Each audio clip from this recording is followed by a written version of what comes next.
Жас болсам, данышпан шығармын. Шешендік сөздер. Жер дауы мен жесір дауының дүрілдеп тұрған кез екен. Ноғайлы мен қазақ бір жерге таласа берген көрінеді. Содан әлгі дауды бір жолата бітіру үшін андас Сыпатай батыр қол жиып Ноғайлыға аттанбақ болады. Осыны естіген 13 жасар бөлтірік астында көк құнана Сыпатай батырға келеді. «Балам, қайда бармақсың?» дейді батыр. «О, қолбасы, батыр аға, мен халқым үшін тудым, халқыма төнген жауға белімді бекем будым. Бала боп мылтық ата алмаспын, бірақ жаудан жасқанып үйде жата алмаспын, бір кәдемізге жарармын».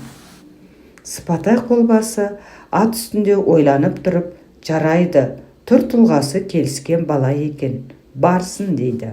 Ертесіне 10 мың қол жолға шықты. Жер шалғай, бірнеше күн сабылып шаршап, Ноғайлы елінің шетіне келгенде Сыпатай батыр қолын тоқтатып, «Бүгін Ноғайлыға жетеміз. Елдің ежелгі дәстүрі бойынша жау алдымыздан кісі шығарады. Ол топтан озған жүйрік шешен. Ол бізді қарсы алып, бір ауыз жұмбақ сөз айтады. Оны дауын даулап келе жатқан жақ шешсе, төбе би өздерінен сайланады. Шеше алмаса, дау беретін елден сайланады. Араларыңда билерің, шешендерің бар, осы сынға дайындалыңдар». «Ой, оған сөз табамыз, жұмбағын шешеміз ғой» десті тұрған жұрт. Түс уағында Ноғайлы елінің де қарасы көрінді.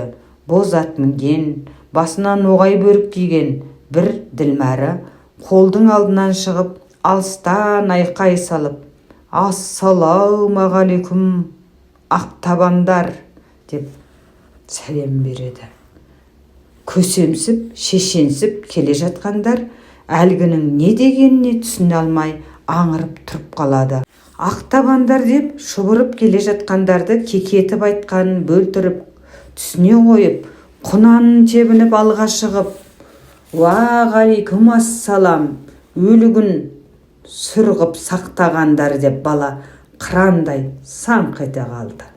Ноғайлы жерінің қысы суық, аязды болады. Қыста кісі өлсе, оны күн жылығанда жер жібігенде жерлейміз деп аршаның басына іліп қақтап қояды екен. Бөлтірік соны мінетіпті. Келген кісі үн-түнсіз атының басын бұрып, қолдың алдына түсіп, қатарлап тігілген ақ үйлерге әкеп түсіреді. Етін жеп, шайын ішіп, әбден тынығып алған соң Сыпатай оңаша кеңес өткізеді. «Ертең ұлық бізді шақырып, қазақ жеңіс сенікі болды, енді төбе биіңді сайла» дейді. «Сонда кімді сайлаймыз?» деп сауал қойды. Отырған мыңбасылар, «Батыр, өзіңіз боласыз да төбе би, сізден басқа кім лайық?» десті. Сонда Сыпатай ойланып отырып, «Ей, халқым, қазақ елінің абыройын жапқан мына бөлтірік бала ғой. Халқымыздың аруағы да, бақыты да бүгіннен бастап осы балаға қонды. Мен болсам қартайдым, төбе би бөлтірік болсын» деді.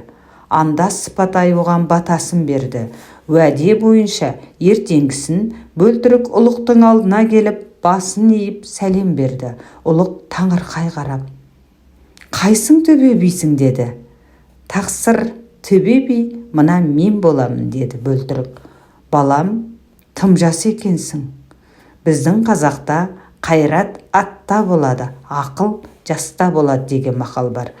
Жас болсам, тақсыр, данышпан шығармын, елімді қорғап жаумен алысқан шығармын» дегенде ұлық риза болып, «Кел балам» деп оң жағына отырғызып, «Жарайсың» деген екен. Сыпатай тобы бөлтіріктің тапқырлығының арқасында жер дауында жеңіске жетіп, еліне үлкен мәртебемен оралған екен. Әңгіменің соңы. Тыңдағандарыңызға рахмет.